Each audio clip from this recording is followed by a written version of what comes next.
अस्सलामुअलैकुम। आज हम 10th कंप्यूटर साइंस के चैप्टर नंबर 2 के कुछ बेसिक कॉन्सेप्ट्स को पढ़ेंगे, जिसमें शामिल है structure of basic programme, character set of basic, reserve words, variables and constant. पहले हम देखेंगे कि स्ट्रक्चर ऑफ बेसिक प्रोग्राम क्या है। बेसिक प्रोग्राम लिखने के लिए हमें कुछ रूल्स फॉलो करने पड़ते हैं।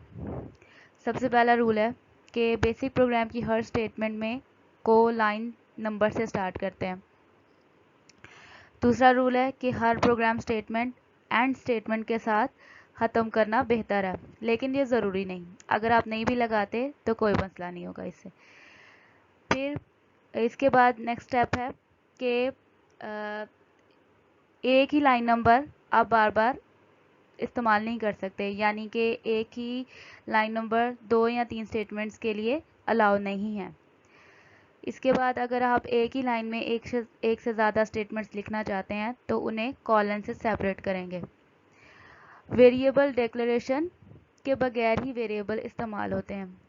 वेरिएबल डिक्लेरेशन का मतलब है कि आप वेरिएबल का नाम बताएं और साथ उसकी टाइप भी बताएं वेरिएबल के इस्तेमाल से पहले, लेकिन बेसिक में ऐसा नहीं होता। बेसिक में हम उसकी टाइप बताए बगैर ही उसका वेरिएबल का इस्तेमाल कर सकते हैं, और हमें उसको प्रोग्राम के शुरू में ही डिक्लेयर नहीं करना पड़ता, बल्कि जब हमें ज़रूरत पड़ती है जिस भी लाइन पे हम वहाँ पे अपना नया वेरिएबल इस्तेमाल कर लेते हैं। इसके बाद physical appearance of statement does not matter, यानी कि इससे फ़र्क नहीं पड़ता कि आपकी प्रोग्राम की ऑर्डरिंग कैसी है, आपने उसे किस तरह से लिखा है। आप ऐसे भी कर सकते हो कि आप लाइन नंबर 100 को बाद पहले लिख लो और 20 को बाद में लिख लो, लेकिन आप ये बात जानते हैं कि बेसिक प्रोग्राम में जब प्रोग्राम एग्जीक्यूट होता है तो वो असेंडिंग ऑर्डर में ही होता है, तो इस लिहाज से हमेशा लाइन नंबर 20 ही पहले एग्जीक्यूट होगी, उसके बाद लाइन नंबर 100 होगी। इसके बाद अगला टॉपिक है character set of basics. Character sets में वो सारे करैक्टर्स हम देखते हैं जो प्रोग्राम को लिखने के लिए वैलिड हैं, यानी कि बेसिक में ये करैक्टर्स प्रोवाइड करता है हमें लिखने के लिए अपने प्रोग्राम्स में। GW बेसिक में जो करैक्टर सेट्स हैं उनमें अल्फ़ाबेट शामिल हैं, जो कि अपर केस भी और लोअर केस भी हैं। न्यूमेरिक करैक्टर्स हैं 0 से लेकर 9 तक, और कुछ स्पेशल करैक्टर्स हैं जैसे कि plus, equal to sign, bracket, blank etcetera. Total जो स्पेशल करैक्टर्स हैं वो हैं 32 करैक्टर्स हैं, जिनको आप GW बेसिक में इस्तेमाल कर सकते हैं, और इनका इस्तेमाल भी वैलिड है।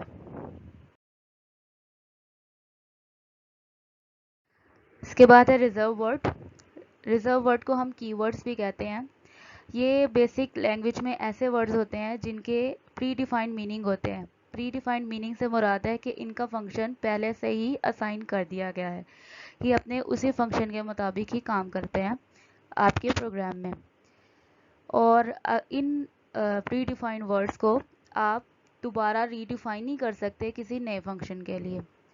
फॉर एग्ज़ाम्पल, हमने पिछले लेक्चर्स में एग्जांपल्स में देखा था कि हम जब प्रिंट स्टेटमेंट लिखते थे तो वो हमारी कंप्यूटर स्क्रीन पे हमारे आउटपुट को डिस्प्ले करवाती थी, तो आप प्रिंट को किसी और काम के लिए इस्तेमाल नहीं कर सकते। फॉर एग्ज़ाम्पल, आप प्रिंट को वेरिएबल नहीं बना सकते। इसलिए इसके अलावा जो कीवर्ड्स की एग्जांपल हैं वो है एल्स, देन, प्रिंट, इनपुट, और इसके अलावा भी काफ़ी सारी हैं।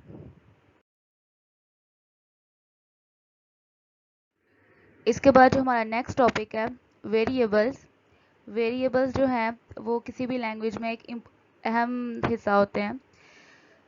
वेरिएबल्स जो होते हैं वो दरअसल मेमोरी लोकेशंस होते हैं, आपकी मेन मेमोरी की लोकेशंस। ठीक है, हम कोई भी प्रोग्राम स्टार्ट करते हैं जब, तो हम अपने डेटा को सेव करने के लिए, यानी जो हमने इनपुट दिया है उसको सेव करने के लिए हम मेमोरी में कुछ लोकेशंस एलोकेट करते हैं। वो लोकेशंस हमारी वेरिएबल्स होते हैं। वेरिएबल्स इसके अलावा हमारे जो इनपुट से रिज़ल्ट हमें मिलता है उसको भी स्टोर करने के लिए इस्तेमाल होते हैं। इसके अलावा वेरिएबल एक ऐसी क्वांटिटी है जो जिसकी वैल्यू चेंज हो सकती है, इसलिए प्रोग्राम जब एग्जीक्यूट हो रहा होता है तो उसकी वैल्यू चेंज हो सकती है। वेरिएबल्स की कुछ एग्जांपल्स हैं, जैसे a इज़ इक्वल्स टू 1, यहाँ पे a वेरिएबल है और उसकी वैल्यू है 1। फिर मार्क्स इज़ इक्वल्स टू 58, यहाँ पे मार्क्स वेरिएबल है और उसकी वैल्यू है 58। लेकिन अगर बेसिक में वेरिएबल की वैल्यू आपने नहीं असाइन की, जैसे कि ऊपर एग्जांपल्स में की गई है, तो बाय डिफ़ॉल्ट अगर तो आपने न्यूमेरिक वेरिएबल बनाया तो उसके अंदर ज़ीरो वैल्यू आ जाएगी, सेव होगी। और अगर आपका स्ट्रिंग वेरिएबल है तो उसमें नल वैल्यू सेव होगी। ठीक है।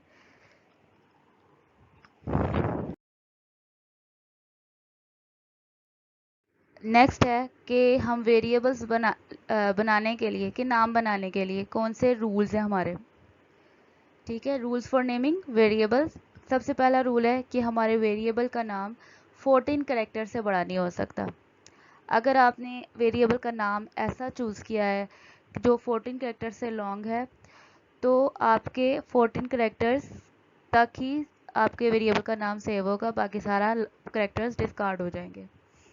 आपके वेरिएबल के नाम में अल्फ़ाबेट्स भी हो सकते हैं, नंबर्स भी हो सकते हैं, डेसिमल पॉइंट भी हो सकता है। फॉर एग्जांपल आपके वेरिएबल का नाम हो सकता है मार्क्स 12, ये आपके वेरिएबल का नाम है। यहाँ पे आपके वेरिएबल का नाम हो सकता है मार्क्स डॉट इंग्लिश।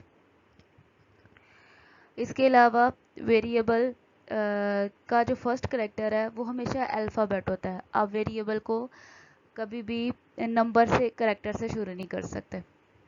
इसके अलावा आपके जो रिजर्व वर्ड है, कीवर्ड्स वगैरह, उनके नाम से आप वेरिएबल नहीं बना सकते। जैसा मैंने आपको पहले ही बताया कि जो प्रिंट स्टेटमेंट है वो एक कीवर्ड है और वो काम क्या करती है, आपके स्क्रीन पे आउटपुट को डिस्प्ले करती है।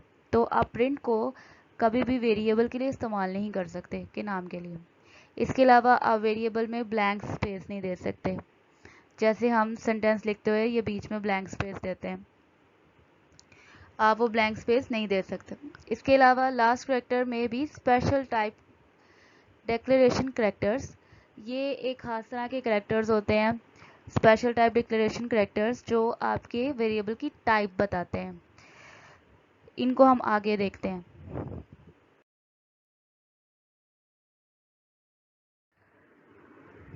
Type declaration characters. Type declaration character से मुराद ऐसे करेक्टर्स हैं जो हमें वेरिएबल की टाइप बताते हैं। वेरिएबल की 4 टाइप्स होती हैं: string variable, integer variable, single precision और डबल वेरिएबल्स। ये जो आपके करेक्टर्स हैं, इन वेरिएबल्स की टाइप्स को रिप्रेजेंट करने के लिए 4 करेक्टर्स हैं। और फॉर एग्जांपल स्ट्रिंग के लिए डॉलर साइन इस्तेमाल होता है, यानी इसके आप वेरिएबल का नाम लिखते हैं और उसके बाद डॉलर साइन लगाते हैं, जिससे हमें पता चलता है कि हमारे वेरिएबल में स्ट्रिंग टाइप का डेटा सेव होगा।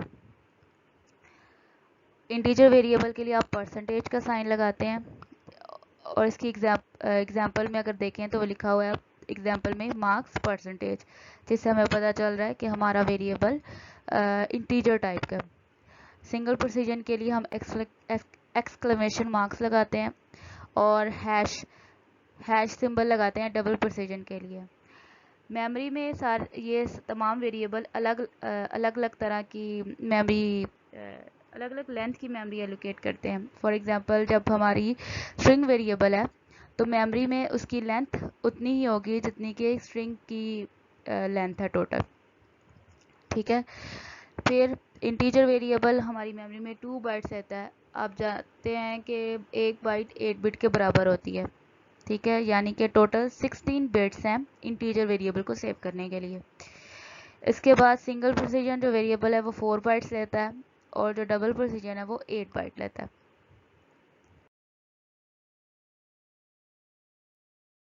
आगे हम देखेंगे कि वेरिएबल्स की टाइप्स। वेरिएबल्स की 2 टाइप हैं, एक है न्यूमेरिक वेरिएबल और दूसरा है स्ट्रिंग वेरिएबल्स।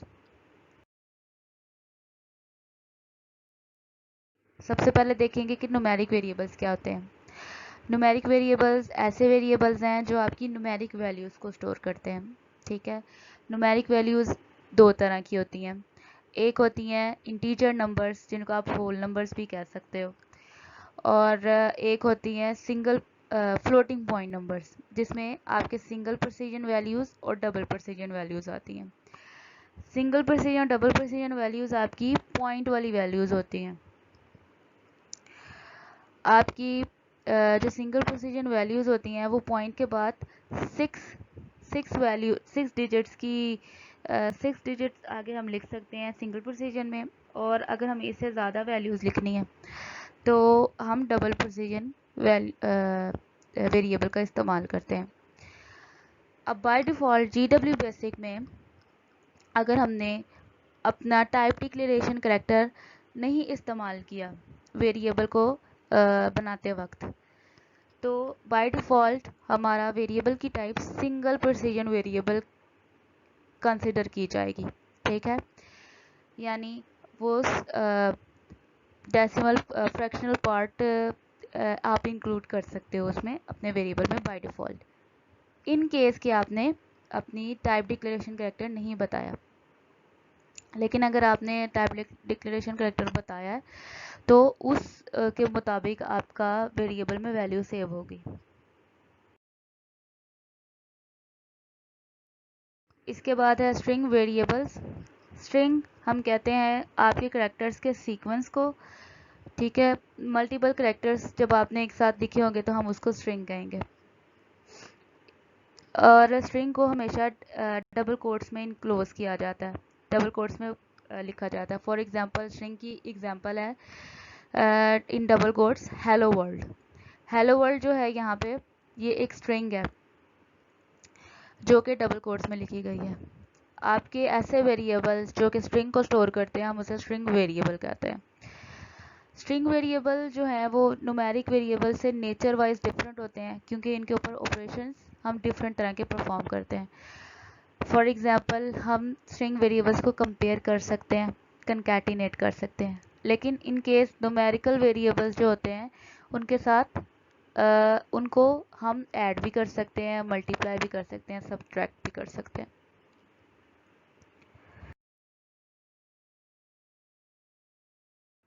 इसके बाद जो हमारा लास्ट टॉपिक है वो है कांस्टेंट। कांस्टेंट एक ऐसी क्वांटिटी है जिसकी वैल्यू चेंज नहीं होती। प्रोग्राम के एग्जीक्यूशन के दौरान इसकी वैल्यू सेम रहती है। कांस्टेंट भी दो टाइप के होते हैं, न्यूमेरिक कांस्टेंट और स्ट्रिंग कांस्टेंट। सब न्यूमेरिक कांस्टेंट, न्यूमेरिक कांस्टेंट्स में हमारे पास तीन टाइप्स आती हैं।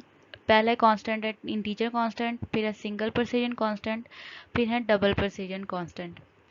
इंटीजर कांस्टेंट में हमारे पास जो नंबर्स आते हैं वो होते हैं इंटीजर्स या होल नंबर, यानी कि इनमें फ्रैक्शनल पार्ट नहीं होता। फॉर एग्जांपल हम नंबर लिखें -50 +2। इसके बाद है सिंगल प्रिसीजन। सिंगल प्रिसीजन में कांस्टेंट में ऐसे वैल्यूज़ हैं, डेसिमल वाली वैल्यूज़ आती हैं, यानी फ्रैक्शनल पार्ट होता है, और सिंगल प्रिसीजन में हम डेसिमल के बाद 7 डिजिट्स लिख सकते हैं। इसके बाद इसको अगर हमने एक्सपोनेंशियल फॉर्म में लिखना है तो हम उसके लिए कैपिटल ई इस्तेमाल करते हैं सिंबल। फॉर एग्जांपल हम लिखेंगे 1.2 यहाँ पे 1.2 जो है ये आपका मैंडिस है, और 9 जो है वो एक्सपोनेंट है। इसके बाद इसका टेलिंग एक्सप्लेनेशन पॉइंट इसके लिए इस्तेमाल करते हैं, ये इसकी टाइप को डिस्क्राइब करता है कि जो इसका एक्सक्लेमेशन मार्क है ये बताता है कि ये सिंगल प्रिसीजन है। डबल प्रिसीजन कांस्टेंट जो है ये भी फ्रैक्शनल पार्ट, इनके साथ भी फ्रैक्शनल पार्ट होता है, यानी डेसिमल पॉइंट के बाद डिजिट्स आप डाल सकते हैं इसमें। इसमें डिजिट्स जितने आप डाल सकते हैं वो है 8 या उससे ज़्यादा। मैक्सिमम 17 की रेंज होती है। अगर आपने इसको एक्सपोनेंशियल फॉर्म में लिखना है तो उसके लिए जो सिंबल इस्तेमाल करते हैं वो डी। फॉर एग्जांपल 34.7 D2, यहाँ पे 34.7 मैंटिस है और 2 जो है वो है एक्सपोनेंट। इसके बाद इसके लिए इसकी रिप्रेजेंटेशन के लिए जो साइन इस्तेमाल होता है वो है नंबर साइन, जिसको हम हैश सिंबल भी कहते हैं।